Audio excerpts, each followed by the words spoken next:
Buenos días a todos y todas, bienvenidos a una nueva edición de Experiencias TIC Encuentro con Expertos. Hoy vamos a tratar el tema de los nativos digitales, un concepto que muchos de vosotros habréis escuchado, habréis leído, pero no, a ciencia cierta no sabéis exactamente ni qué significa ni quiénes son esos nativos digitales. Para ello, como digo, nos va a acompañar hoy Susana Yuna. Ella es periodista, especialista en estrategia digital. Es docente en varias universidades, en la UOC, en la Universidad del País Vasco y en algunas escuelas de negocio. Y quizás muchos de vosotros la conoceréis porque es coautora de un libro que lleva por título Los nativos digitales no existen, de la editorial Deusto. Y,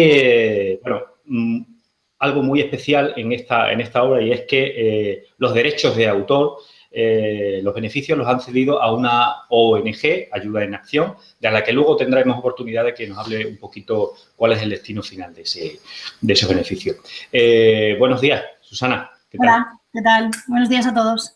Muchísimas gracias por estar con nosotros, por compartir este tiempo y que, bueno, espero que las personas que estén viendo puedan formularte al finalizar la intervención a través de la etiqueta almohadilla Encuentros TIC, las preguntas y las dudas que tengan al respecto. Una primera pregunta. Todos sabemos que en este país estamos muy acostumbrados a clasificar, a etiquetar, a poner nombre a las cosas que normalmente no se suelen acomodar al ritmo normal que suele tener una sociedad. Desde hace un tiempo, no sé si meses o años, ya nos lo vas a aclarar tú, estamos escuchando ese concepto de nativo digital, ¿no? La pregunta que podemos hacernos es que si un niño que ha nacido a partir de los años 90 y que está familiarizado en el uso diario de tablets, de ordenadores, de teléfonos móviles y que los utiliza intuitivamente y que su conexión a Internet es intuitiva, puede ser calificado como un nativo digital. Acláranos un poco ese concepto. Bueno, la verdad es que, como tú bien decías, en este país, y yo creo que no es solo exclusivo de España, lo de las etiquetas nos encanta. Y las etiquetas, como leí hace poco, son para los botes de mermelada, no para las personas. Y es verdad que nos resulta más fácil poner etiquetas a las personas cuando hablamos de nativos digitales o de millennials y asociarles una serie de comportamientos, hábitos, habilidades, superpoderes, si quieres, relacionados con estas etiquetas. La explicación que le encontramos es que nos resulta más fácil a padres y profesores pensar que todos aquellos nacidos más o menos en la época de los 90, porque ya han nacido cuando existía esa tecnología, se desenvuelven de una manera totalmente autónoma con el uso de la tecnología, nos resulta más fácil pensar eso que no lo contrario. Entonces, le ponemos la etiqueta de nativos digitales, no, estos ya han nacido cuando existía Google, han venido con una tableta bajo el brazo y un móvil, no hace falta que les expliquemos absolutamente nada. Cuando en realidad lo que saben hacer es moverse por una interfaz que sí ha evolucionado. El ser humano no se ha convertido en el homo digital, como dice Huicho, mi compañero del libro, muchas veces, sino que ha sido la tecnología la que ha ido simplificándose, las interfaces han mejorado y avanzado de una manera increíble. Y además, pensemos que los bebés, esto que oímos muchas veces, ¡guau! Mi hijo que tiene 9 meses no veas cómo se maneja con la tablet, ¿no? O sabe pedirle un vídeo a YouTube utilizando la voz. Claro, ellos están acostumbrados a mover el mundo con las manos. Les estamos dando un dispositivo con una interfaz que se mueve con el tacto. Entonces se juntan esas dos cosas y pensamos que nuestros hijos son nativos digitales. Pero si buscáis en YouTube hay un vídeo fantástico de un mono con su cría con una destreza bestial moviéndose por la interfaz, por la pantalla de un dispositivo, ¿no? Entonces, si asumimos que ellos son nativos digitales, el mono también.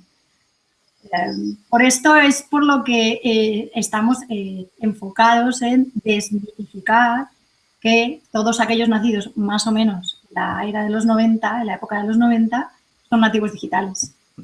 Con lo cual, nativo digital no es más que estar en un punto de partida, has nacido en el momento preciso, en el lugar adecuado, con la tecnología que te rodea más adecuada, pero simplemente es el inicio de un camino. Supongo que hay una segunda parte que es la que realmente le interesa a los nativos digitales, que es qué derechos, qué deberes, qué competencias tienen que adquirir. Sobre todo esto, a comienzos del año 2017, tú y un compañero que ya has mencionado, Javier Pedreira, sois autores del libro, como he dicho al principio, Los nativos digitales no existen.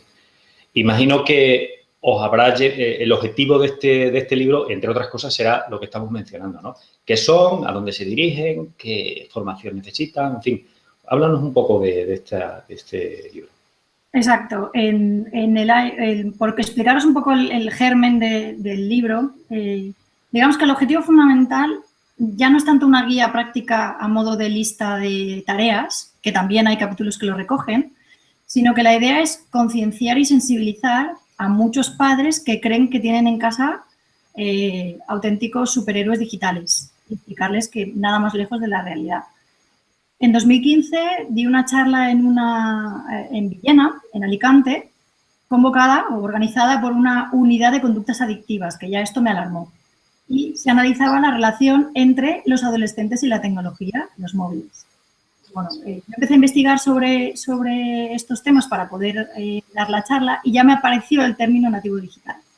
Y mucha de esa información la volqué en esa charla, viendo un poco el lado positivo y cosas que vamos a ir comentando a lo largo del webinar.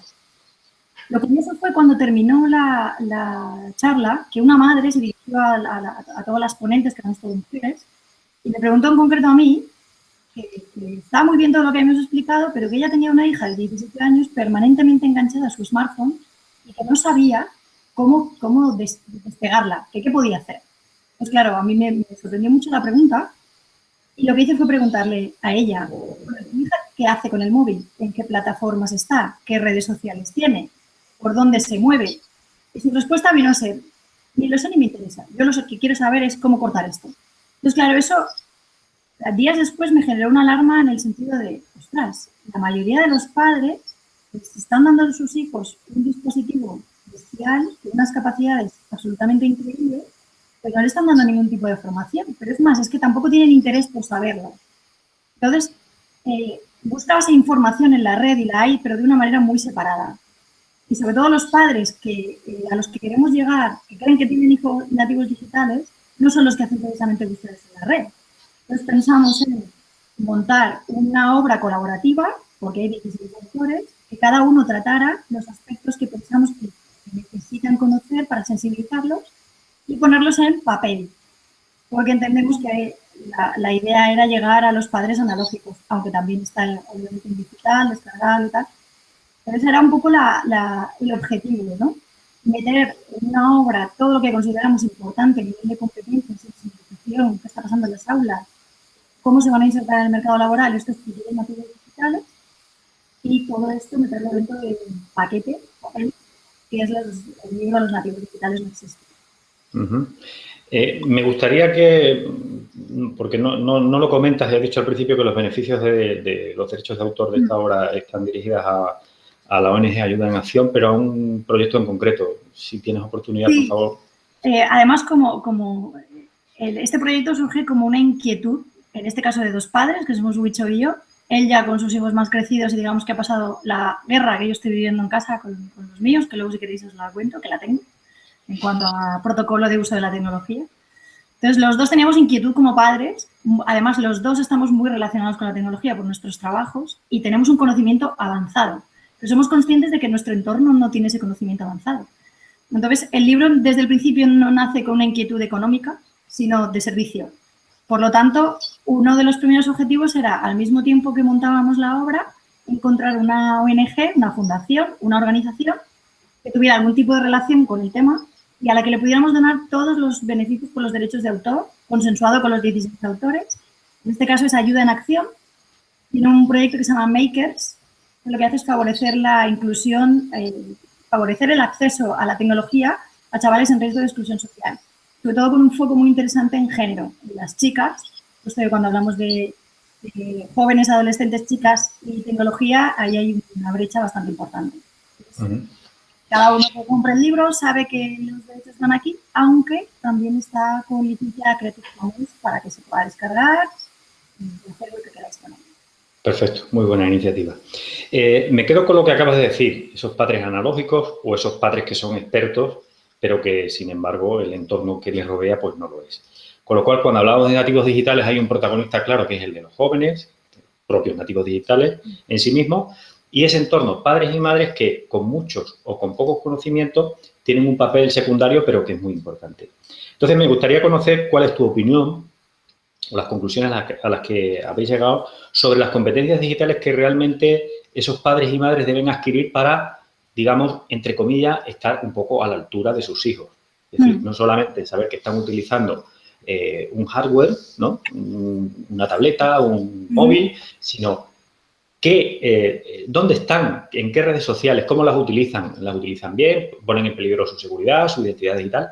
Sobre todo esas competencias digitales me gustaría conocer tu opinión. Ya lo estás avanzando tú. No pretendemos que los padres que no tengan un conocimiento en TIC lo adquieran de una manera muy avanzada. Lo que pretendemos es que apliquen la lógica, porque la tecnología sí que cambia, pero la lógica no. Y la otra pata importante son los valores.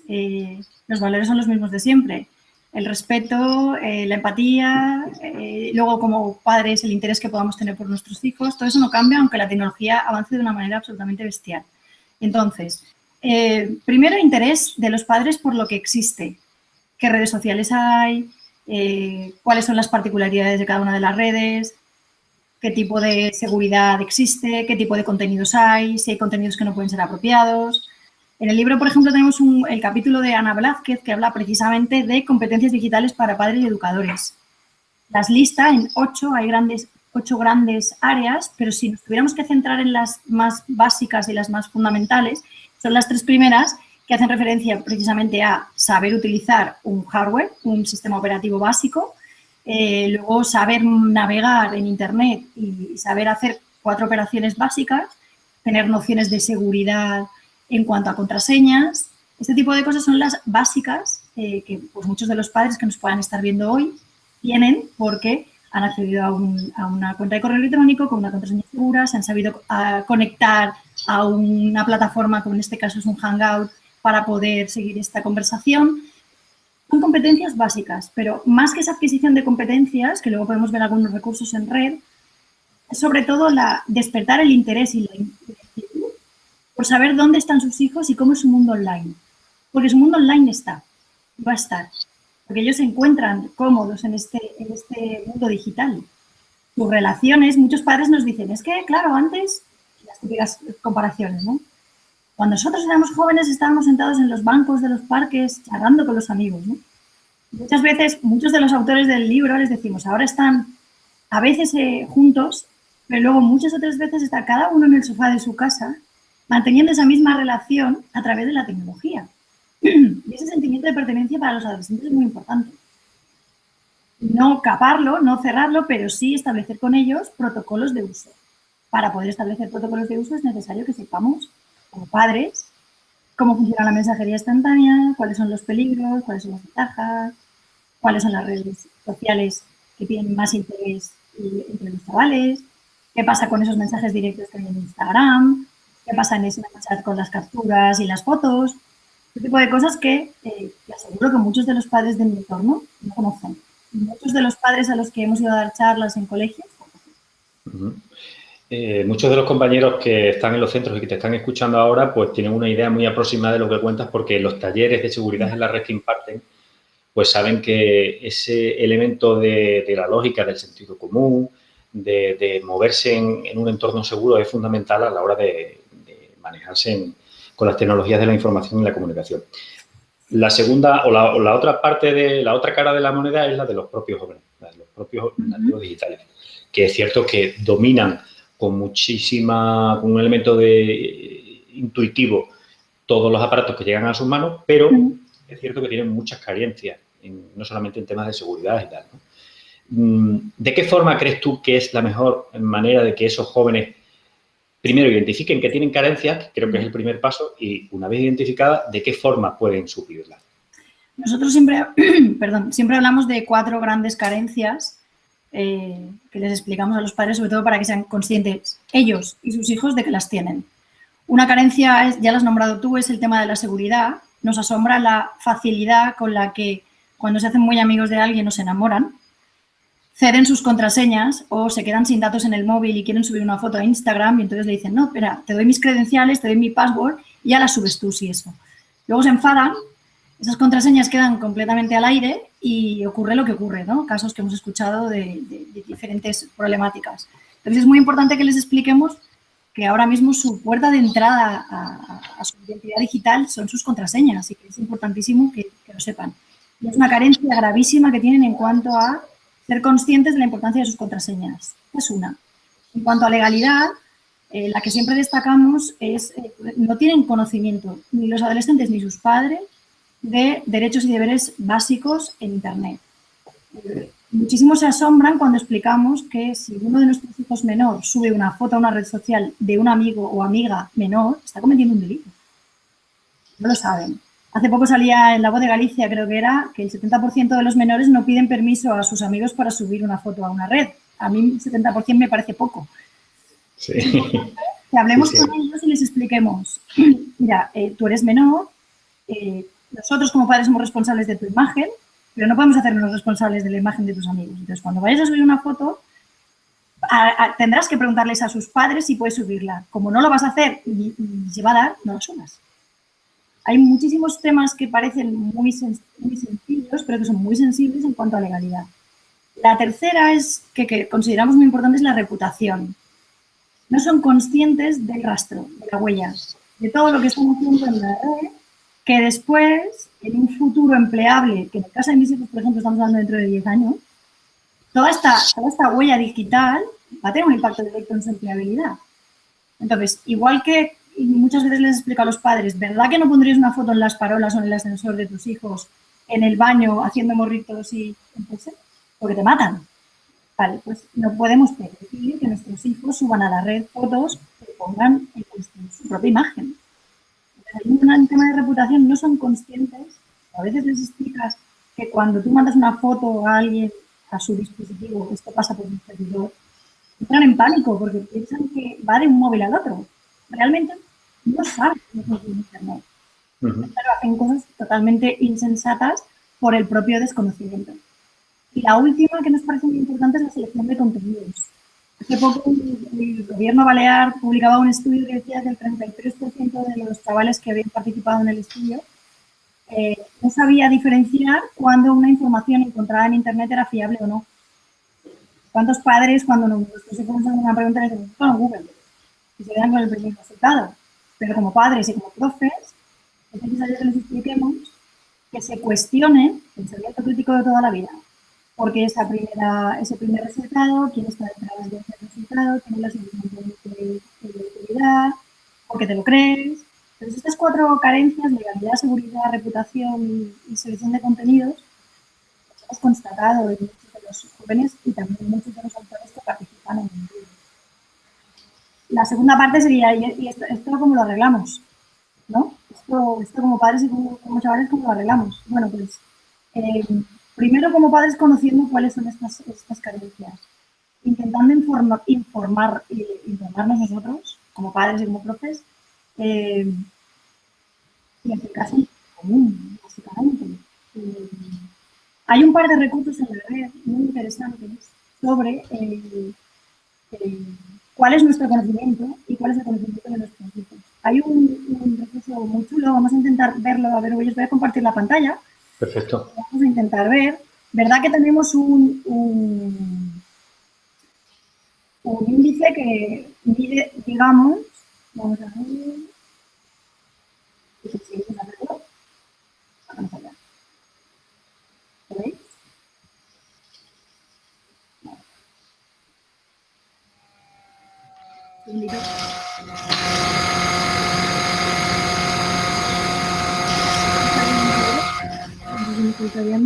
No. ¿Has puesto la portada de Nature? Sí, ¿no? Estoy intentando cambiarla. Darme un segundito. Ahí aparece. Veamos, aquí estamos. Mirad, hay un par de recursos bastante interesantes. Muchos de vosotros seguro que lo conocéis. Se llama buentratoenlared.org y aparte de la información que facilita, sobre todo me parece muy interesante los materiales que facilita tanto para los jóvenes como para los padres y la familia como para los profesores. Hay una serie de cuestionarios, vamos a ver por ejemplo el de los chavales, Radiografía T, en el que hay una autoevaluación y una serie de preguntas sobre cuál es tu conocimiento, por ejemplo, de las redes sociales, las edades mínimas, cuál es la más utilizada en nuestro país, las reglas básicas de protección y seguridad. Creo que es un recurso muy interesante para poder explicarles a cada uno de manera autodidacta, si queremos, cuál es el conocimiento que tienen. Y esto lo pueden aplicar tanto padres como profes como adolescentes. Esta misma iniciativa la encontramos también en Estados Unidos. Antes he intentado explicar que igual que hay un índice que nos mide el coeficiente intelectual, en Estados Unidos esta organización que se llama Infolution Zero lo que plantea es que haya un índice de coeficiente de inteligencia digital. Y estas que vemos aquí en inglés serían las 8 grandes áreas, muchas de ellas ya las hemos comentado, en las que deberíamos trabajar con nuestros pequeños, con nuestros adolescentes. Hablamos de identidad digital, de cómo manejamos el tiempo en pantalla, cómo manejamos todo el tema de seguridad y bullying en este caso, gestión de privacidad, pensamiento crítico, en fin. Lo más interesante en este caso de este recurso es que nos ofrece también, esto sí en inglés, recursos y materiales para poder autoevaluar y adquirir las competencias digitales básicas dependiendo de si somos padres, educadores o jóvenes. Creo que son 2 recursos, y vuelvo a pantalla normal, creo que son 2 recursos muy interesantes. A ver si consigo dejar de compartir pantalla. Muy completos, además. Ya está. Son 2 recursos muy, muy interesantes. ¿Habéis visto pinchada la portada de Nature? Porque precisamente esta misma semana y la semana pasada, tanto esta revista científica absolutamente recomendable y el diario Guardian inglés se hacían eco precisamente de una publicación muy reciente en la que se aportaban datos que desmontaban el mito de los nativos digitales. Hay algunos datos bastante interesantes que sobre todo hablan de que la exposición a la tecnología no los convierte en nativos, que muchos de esos nativos se comportan igual que sus mayores, porque al final todos somos inmigrantes digitales. Y también tocaba un tema interesante que es el tema de la multitarea. Esto que hablábamos al principio de las etiquetas, a la etiqueta de nativo digital y millennial le hemos puesto la coletilla de multitask. ¿Saben hacerlo todo en multitarea? Pues no. Por cierto, que en el libro tenemos un capítulo muy interesante de Nuria Oliver, directora en el MIT, que también plantea esta misma hipótesis. Yo, la pregunta que sí que me gustaría hacerte es que, ya que está todo tan identificado, sabemos cuál es el camino, cuáles son las carencias, cómo hay que eliminarlas, o al menos paliarlas, ¿cómo consideras tú que esto tan importante, porque has sacado a colación el tema de, un poco más a largo plazo, el futuro laboral, es decir, toda esa huella, sí, esa reputación que luego puede influir negativa o positivamente también, por supuesto, para encontrar un trabajo, mejorarlo? ¿Cómo es que estos contenidos no se transforman en contenidos para que sean incluidos en un currículum educativo? ¿Qué crees tú que falla ahí? Esa es la gran pregunta. Aunque la educación en valores es algo que tiene que venir de casa, como dice Huicho, al cole se va educado de casa, sí que es verdad que ahí necesitamos que el sistema educativo incorpore a nivel transversal las competencias digitales. Nosotros siempre explicamos que igual que una vez tú adquieres la capacidad de saber utilizar un lápiz, la aplicas de manera transversal a todas las asignaturas. En la mayoría de los centros educativos que yo conozco, es verdad que hay excepciones, hay clase de informática. Se sale del aula, se va a informática, se aprenden 4 cosas y se vuelve al aula. Los ordenadores, la informática, las mal llamadas nuevas tecnologías, porque llevan con nosotros más que el euro y no hablamos de nueva moneda, deberían estar incluidas en la educación como una herramienta transversal.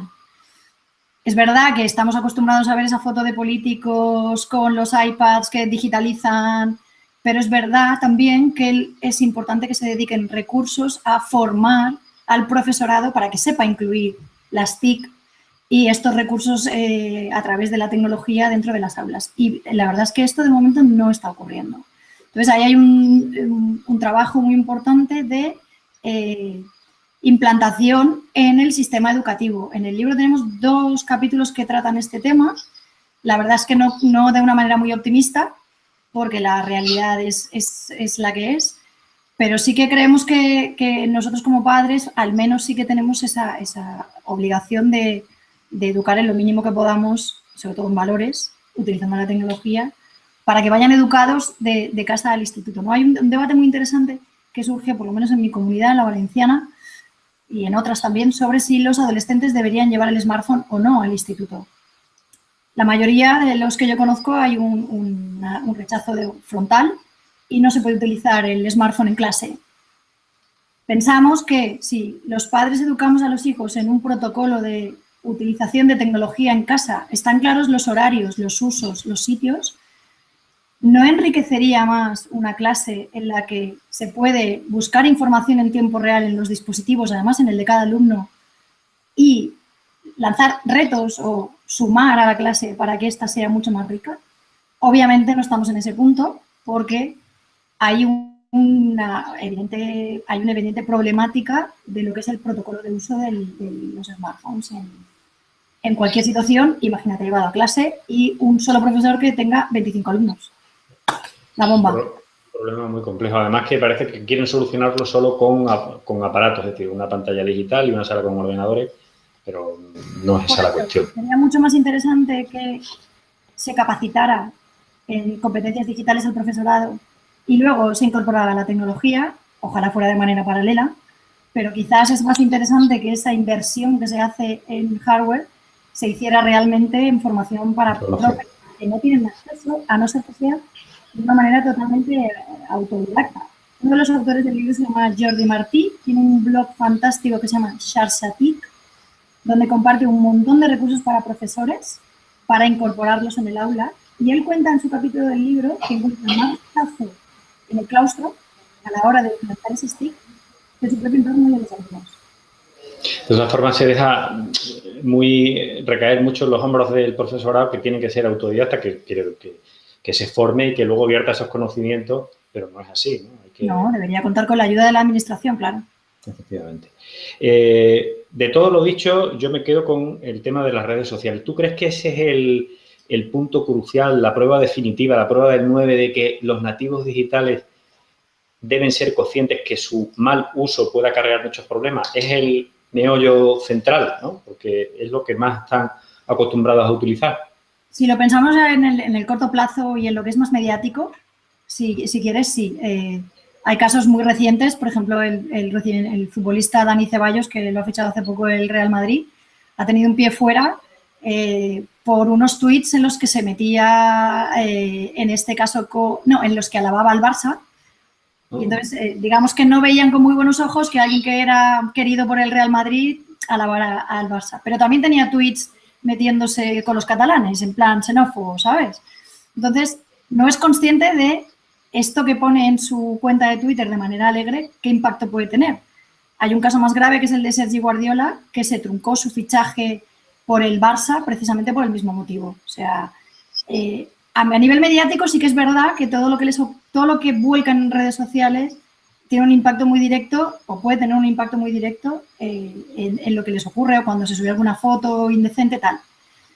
Pero nos hemos encontrado con profesores de primero de carrera que nos dicen que tienen alumnos que no saben adjuntar un fichero con correo electrónico.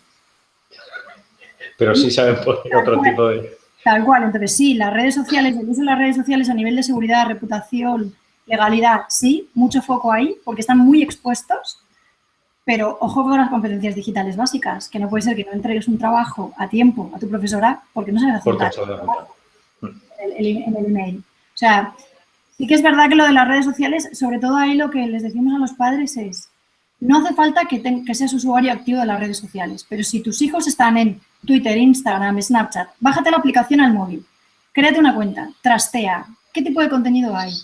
¿Hay contenido pornográfico? ¿Tu hijo es menor de 14 años, que es la edad que dicta la ley para tener redes sociales? ¿Y tú consientes que tenga redes sociales? Perfecto. Pero, primero, pacta con él que tú vas a estar vigilando, supervisando, controlando lo que escribe. Has de tener sus claves.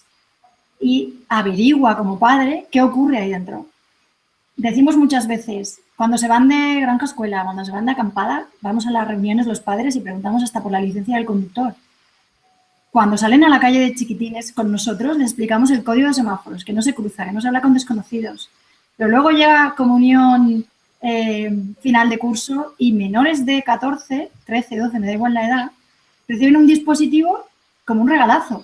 Pero ese regalazo ha de ir acompañado sí o sí por una serie de normas de uso, que muchas son vinculadas con valores, respeto a todo el mundo, ten empatía, pero otras son con estos son los peligros que hay y todas estas son las ventajas. Vamos a ver cómo lo utilizamos. Pero no viene acompañado del manual y de la charla con los padres de esto se utiliza así, vamos a poner un protocolo, vamos a ver cómo lo vamos a montar.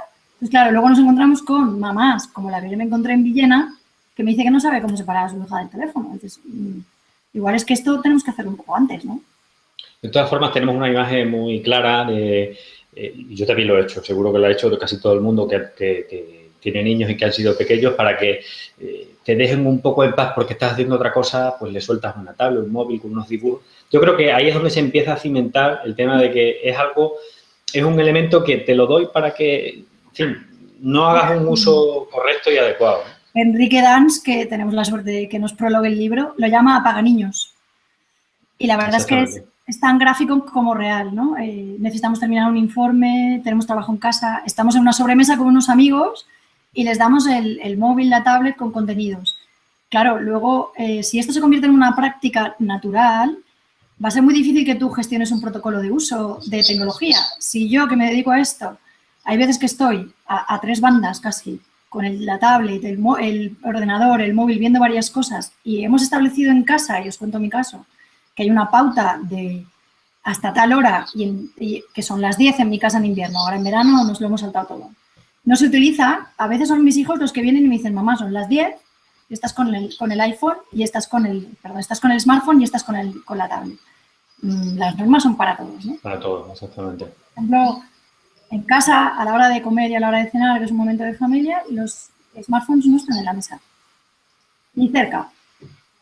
Pero claro, todas estas cosas las tenemos que ir educando sobre la marcha.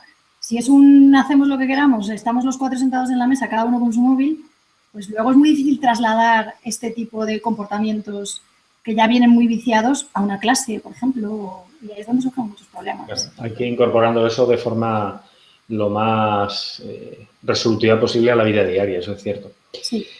Una última pregunta antes de que pase a formularte las que ya tenemos preparadas ahí, que han lanzado las personas que nos están viendo. La última pregunta es, seguro que te la han preguntado, que la han sacado a colación infinidad de veces, es que ¿qué 4 o 5 recomendaciones o qué recomendaciones darías para poder convivir en el sentido más flexible de la... Me parece un gran reto. Sí, con eso ya tendríamos suficiente. Sí. Convivir con un nativo digital, independientemente de la formación o de la preparación o de las competencias digitales que tengan los padres y las madres que ahora mismo nos están escuchando. Sí, yo os decía antes que yo tengo mi propia guerra, hay mucha teoría, yo la teoría me la sé muy bien, pero tengo una adolescente de casi 13, digo adolescente ya sin el pre, directamente. Entran directamente. Exactamente, con el que tengo una batalla diaria que conforma una guerra, ¿no? Ya he superado algunas, como la edad a la que hay que darle el móvil, pero yo sigo en permanente negociación de límites.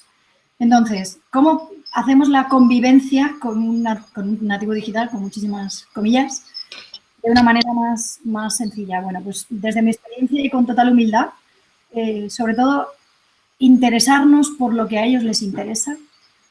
Se produce una brecha a nivel de confianza en la relación padres e hijos cuando no nos interesa o rechazamos lo que hacemos, lo que hacen, y para ellos lo que ocurre en su mundo digital, llámese redes sociales, videojuegos, online, es muy importante. Entonces mostremos interés, es lo que Juan García me enseñó, que se llama mediación activa. Súper importante mostrar interés por todo lo que hacen. Establecer con ellos y pactar con ellos un protocolo de uso. Ya no tanto una norma establecida por los padres de esto se hace así, sino vamos a pactar unos horarios, cuánto tiempo de uso, qué lugares de uso, como lo que os decía antes de la mesa, si estamos viendo la peli, si salimos a hacer una escapada. Y luego, muy importante también, el uso del tema de redes sociales. Pactar con ellos qué redes sociales son adecuadas según vuestro criterio como padres, cada uno que lo decida como sea. Y en el caso de que sean menores, que sepan que estáis ahí, que no estáis controlando, pero que sí que hay una supervisión. Que pactéis un tiempo en el que seréis propietarios también de las claves y habrá una supervisión de los tweets, fotos, lo que sea.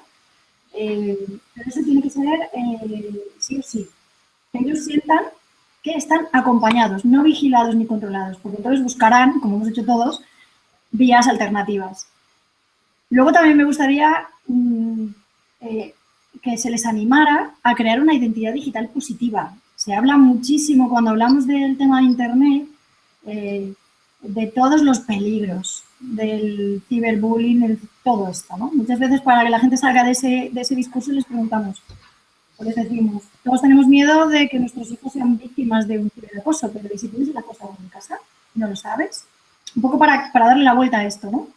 Entonces, animarles a los chavales a que hagan un uso positivo en el sentido de crear una identidad digital positiva. Si tienen una pasión, algo que les gusta mucho, ¿por qué no abrir un blog y compartirlo? ¿Por qué no abrir un canal de YouTube? Ojo, no hablo de fenómeno youtuber, sino ahora hay ahora mismo ejemplos muy chulos de adolescentes que, por ejemplo, están haciendo reseñas literarias. Todo esto genera una identidad digital muy positiva que su empleabilidad es fantástica. Y quitamos ese punto negativo que está muchas veces asociado a, ojo, cuidado, pederastia, tal, ¿vale? Que sí, que hay muchos peligros que los tienen que conocer, pero también trabajemos con una identidad digital positiva. Y sobre todo que no nos agobiemos como padres por la tecnología. Esto va de valores. Que si tienen claro el respeto, tienen clara la empatía, tienen claro los valores que nosotros como padres queremos transmitir, la responsabilidad simplemente es, con comillas, aplicar o implementar un uso de la tecnología que es innegable a todas luces, que es beneficioso para todos. Todo lo que Genial, porque hablas de mediación, de protocolo, de pacto, de acuerdo, de lógica, de sentido común y no de vigilancia, supervisión extrema, sobreprotección. Son cosas que, en el fondo, es todo lo que has mencionado en alguna de las respuestas, ¿no? El sentido común y la lógica que se vive en la vida diaria ahí fuera en la calle, pero que no sé por qué asombroso elementos por ahí discordantes no la aplicamos también a... Quizás algo que veo también en mi parte profesional, en asesoramiento a empresas, hay un tema de desaprendizaje que es bastante importante. Es bastante obvio que para ellos la tecnología, que para nosotros sí lo es, porque hemos vivido todo el avance, no lo es, ¿no? Entonces no tienen esa fase de desaprendizaje, aprenden desde cero. Sin embargo, los adultos, y también en las empresas nos ocurre, tenemos que hacer primero esa fase de desaprender todo esto, lo hemos hecho antes así, y volver a un aprendizaje. Eso en muchos adultos genera un rechazo de, la tecnología, esto no va conmigo, tal. Pero hay infinidad de casos de personas de cualquier edad, yo pongo el ejemplo siempre de mi padre y de mi cara de sorpresa, tiene 72 años, el día que me apareció la notificación en el smartphone de Francisco Yuna, que es como se llama mi padre, te sigue en Instagram. Y yo dije, ostras, una inquietud de siempre por la tecnología y por todo lo que la tecnología le puede aportar, ¿no? De pasar de no poder comprarse 6 diarios, que es lo que le hubiera gustado, a poder tener toda la información al alcance del clic. Entonces, no está relacionado con la edad, pero sí es cierto que nosotros, los adultos, tenemos esa fase de desaprendizaje que no tienen los chavales, porque para ellos no es tecnología, cuando han nacido ya estaba, ¿no? Vamos con las preguntas que te formulan los usuarios. Mira, tenemos en el nuevo Centro del Conocimiento de Monasterio, nos pregunta cómo se aborda desde la educación reglada la formación TIC de los chavales, al margen de charlas puntuales. Es algo que ya hemos, creo que comentado, ¿no? No se trata solo de dar charlas, sino de incluirlo o de tratar de incluirlo en el currículum. Mira, yo te hablo de la experiencia propia. Dos de los autores que tenemos en el libro se dedican, uno de ellos en concreto, Juan García, a dar charlas a chavales y a padres, y cuenta con mucho pesar que ha tenido que desconvocar muchos porque no acude nadie a esas charlas, ni padres, ni adolescentes, ni chavales. Eso es un indicador. Y es importante, yo creo que estamos aún en una fase de educación, de sensibilización, de evangelización, si quieres utilizar la palabra, de que sean conscientes, tanto padres como profes, como el sistema educativo, que sí que es necesario incluir una formación en competencias digitales para los profes y para los chavales, más allá de la tecnología. Desde el NCC de Monesterio nos preguntan que si los nativos digitales están descuidando un poco la relación más personal, el cara a cara, ¿no? Y centrándose únicamente en utilizar las tecnologías no para establecerla desde cero de una forma lineal, sino sustituyéndola un poco, ¿no? Bueno, creo que nos han preguntado muchísimas veces. Creo que la generalización, entramos dentro del terreno de la etiqueta. Creo que además ha habido algún programa en televisión, recuerdo en concreto el Salvados de Jordi Évole sobre este tema, en el que prácticamente la conclusión era todos los chavales solo se relacionan con su pantalla. Y creo que esa generalización es bastante peligrosa. Y vuelvo un poco a lo de antes. Si nosotros como padres trabajamos los valores y les explicamos la importancia de ir a visitar a los abuelos o ir a pasar una tarde con los amigos y la tecnología no es necesaria en ese momento porque hay una relación interpersonal que se está trabajando, quiero decir, de eso llevar a que todos los adolescentes ahora tienen problemas para relacionarse porque tienen la tecnología por el medio. Si trabajamos bien, bien, y cuesta, cuesta, porque yo os lo digo, porque si fuera por mi hijo se tiraría todo el día. Pero hay un trabajo ahí de base de establecimiento de valores que tenemos que hacer cada uno. Hay una imagen que yo la he visto muchísimas veces en internet que desmonta un poco esto, y es la típica fotografía de un metro o un autobús en la que todos los que van sentados van mirando su smartphone. Esta imagen la contraponen algunos defensores de la tecnología con una imagen del siglo XIX, creo recordar, de un vagón de tren en Estados Unidos en el que absolutamente todos los señores que van en el tren van con el periódico. Todos. Claro. Hemos sustituido el papel por el dispositivo, pero hay hábitos que... El instrumento, claro, pero el hábito sigue siendo... Exactamente. Cuando estamos en un trayecto como el metro, pues no nos ponemos a hablar con la gente de al lado, estamos en nuestras cosas. Los chavales, decir que ahora todos se relacionan solo a través del móvil, me parece una generalización un poco tremenda. Como todas las generalizaciones, por otra parte, ¿no? Mira, nos pregunta Antonio Román, para desmontar un poco el mito de los nativos digitales, ¿crees que están desaprovechando su potencial por el mal uso que en algunos momentos pueden hacer de las TIC? Pues mira, hay una reflexión fantástica de Nuria Oliver que os invito a que conozcáis. Está en el libro, pero si la buscáis en internet vais a encontrar un montón de charlas suyas. Ella es, como os he dicho, trabaja directamente con el MIT y bueno, estudia sobre todo a nivel de pensamiento computacional.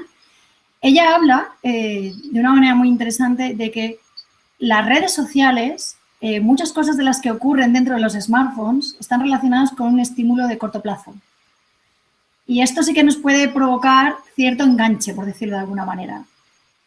Subimos una foto a Instagram, hacemos un contenido en Facebook y enseguida recibimos una gratificación muy inmediata y a corto plazo. En los chavales esto es, digamos, más grave porque están centrando su vida en el ahora, sin pensar en el largo plazo. Entonces, estos estímulos que ella los compara con ese experimento de los marshmallows que hay de hace muchos años, en el que se les ponía unas golosinas a unos chavales y se les decía, si te esperas te comes 2, si no te esperas te comes 1, ¿no? Un poco parecido. Entonces, ella sí que habla de, ojo con esto, ojo con esta gratificación a corto plazo, porque es importante que se trabaje la gratificación a largo plazo, y ojo con el aburrimiento. Y ahora volvemos un poco a la imagen del metro de antes, ¿no? Ellos trabajaron en una aplicación en el móvil que detectaba por tu pauta de navegación cuando estabas aburrido. ¿Vale? Entonces, lo que hacía es, cuando estabas aburrido, hacía una notificación con contenidos que podían estimular en ese momento tu creatividad. Estamos tan acostumbrados a recibir tantos estímulos ahora que cuando estamos aburridos cogemos el móvil para ver qué encontramos, que perdemos esa capacidad, según Nuria siempre, de despertar la creatividad que viene normalmente relacionada con un momento de aburrimiento.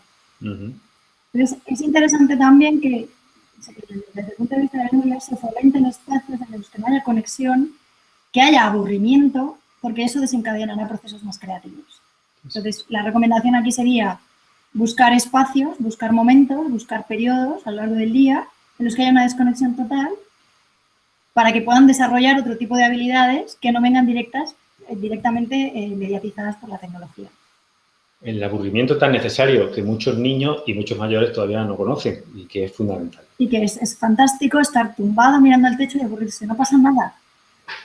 Mira, desde Torremejía,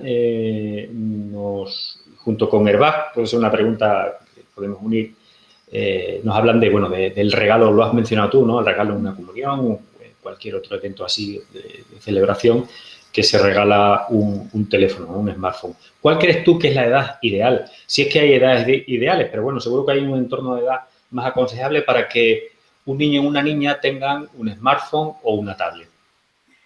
Bueno, esta es